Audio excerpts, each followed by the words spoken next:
नमस्कार, उत्तराखंड समाचार में आपका स्वागत है। मैं रविंद्र सिंह। सबसे पहले मुख्य समाचार। अंतिम चरण में पहुंचा पावटा साहिब देहरादून 4 लेन परियोजना का काम। मुख्यमंत्री बोले क्षेत्रीय संपर्क मजबूत होने के साथ ही तय होंगे विकास के नए आयाम।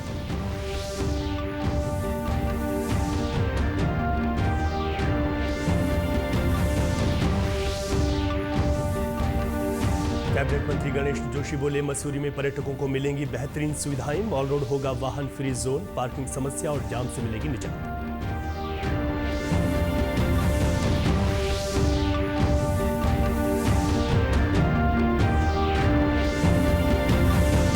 और चारधाम यात्रा की तैयारियों में जुटा है राष्ट्रीय स्वास्थ्य मिशन। यात्रा मार्गों पर 102 स्वास्थ्य मित्रों की होगी तैनाती। 25 मेडिकल रिलीफ पोस्ट में होगी श्रद्धालुओं की स्वास्थ्य जांच।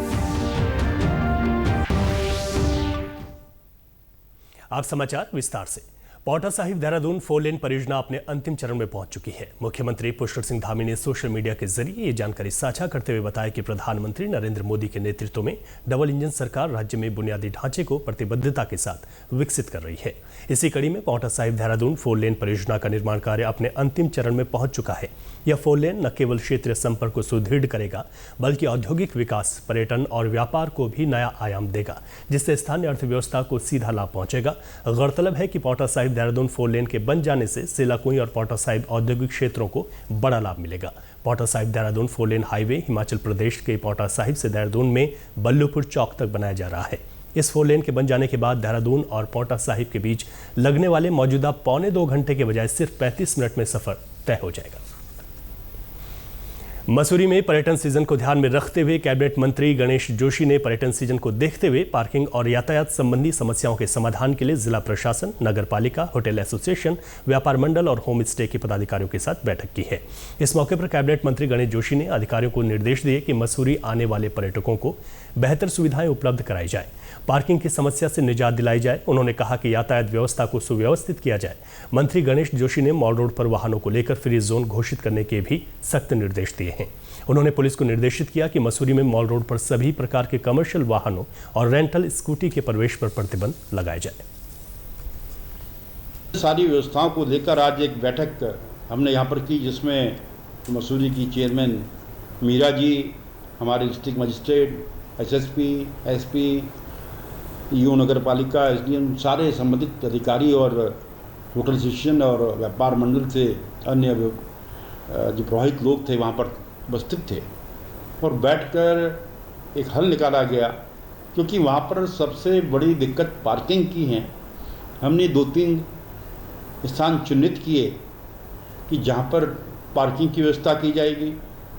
और जो एक सबसे बड़ा सरदर्द मसूरी के लिए जो स्कूटर टैक्सी हो गए हैं, हमने कहा इन पर सख्त कार्रवाई होनी चाहिए, जिनकी वजह से वहाँ के जहाँ आम नागरिक परेशान होते हैं, टूरिस्ट भी परेशान होता है, उनके खिलाफ कार्रवाई करने को कहा है।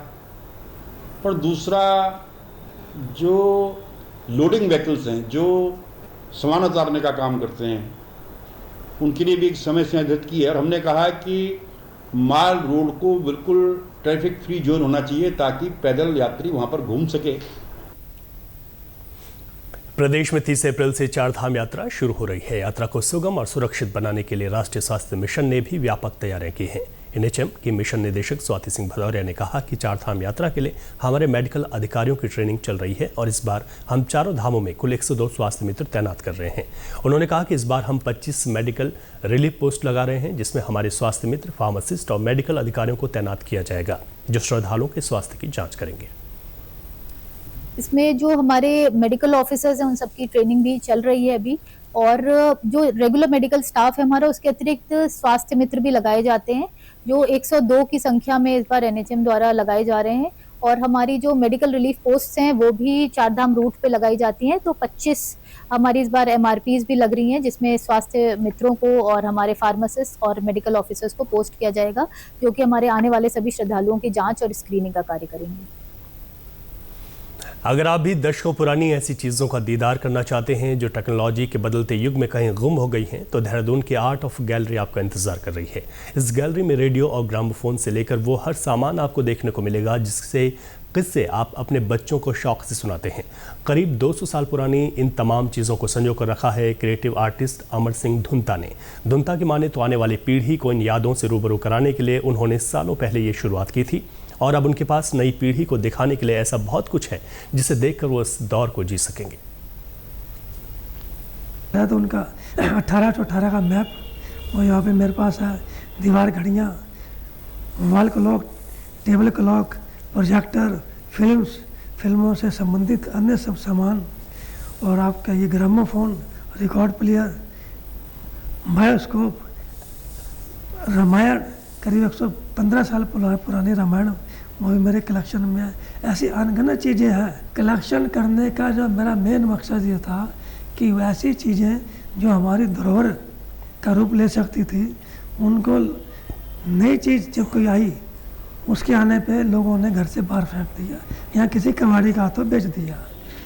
मैंने देखा बड़ा दुख होता था कि आने वाले बच्चों को क्या दिखाएंगे कि हमारे माँ बाप ने या हमारे दादा दादी ने जो जिसके साथ अपना जीवन यापन करा था, वो चीज़ें तो उसका नाम है लेकिन चीज़ नहीं है।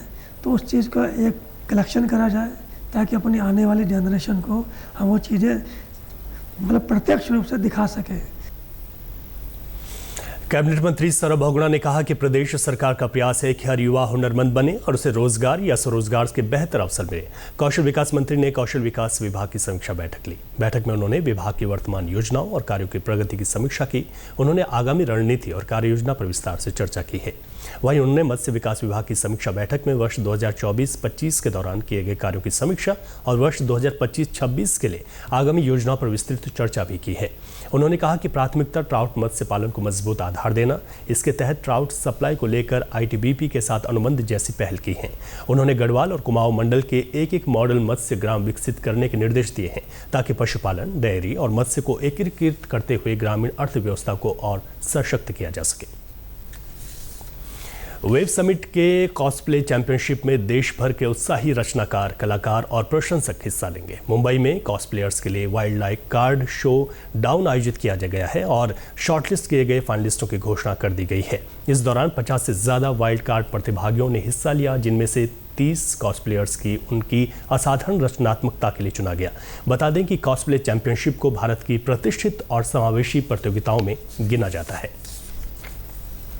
ने कॉस्प्लेयर्स को एक मौका दिया है जहां पे वो इंडियन कल्चर एंड हेरिटेज के ऊपर कॉस्प्लेस की तरह कैरेक्टर्स को प्रेजेंट कर रहे हैं। एंड वेव समिट में इनके लिए एक बड़ा मौका मिलेगा जहां पे वो नेशन वाइड लेवल पे कॉस्प्ले इमर्सिव एक्सपीरियंस दे सकते हैं एंड वहां पे पार्टिसिपेट करके अपना एक करियर बना सकते हैं। इंडियन माइथोलॉजी का कैरेक्टर्स भी कॉस्प्ले कर सकते हैं। यूजुअली हम अगर इवेंट्स में जाते हैं तो हम ऐसे एनिमे मांगा वगैरह ही कर लेते हैं, बट यहाँ पे जब मैंने इंडियन माइथोलॉजी के कैरेक्टर्स देखे, मैंने पर्सनली नहीं किया बट मुझे बहुत अच्छा लगा कि ये एक अच्छा एडिशन था।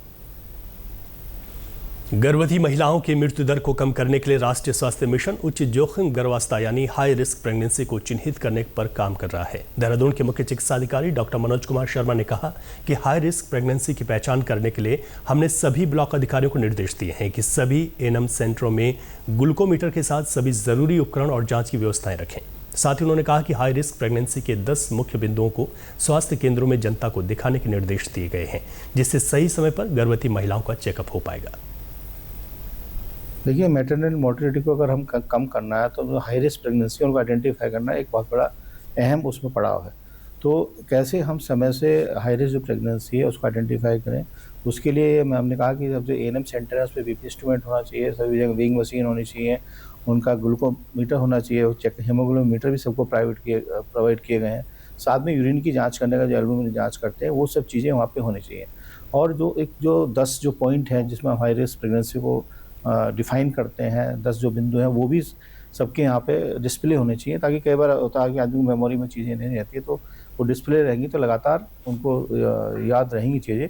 तो जब हाई रिस्क प्रेगनेंसी को हम आइडेंटिफाई कर लेंगे तो उनको जो है जो हमारे डॉक्टर की कंसल्टेशन वो भी मिलेगी प्रॉपर तरीके से। उनके चेकअप भी हम जो हाई रिस्क होते हैं पूरे एनसीपी में 6 चेकअप का प्रोविजन है वो भी हम उनको प्रोवाइड कराएंगे। और साथ में जो हाई रिस्क प्रेगनेंसी है उनको समय से हम इंस्टीट्यूशनल डिलीवरी के लिए प्रमोट करेंगे। इसी के साथ अभी तक के समाचार समाप्त हुए। दूरदर्शन समाचारों से जुड़े रहें। मिलते हैं फिर शाम 5 बजे के बुलेटिन में। नमस्कार।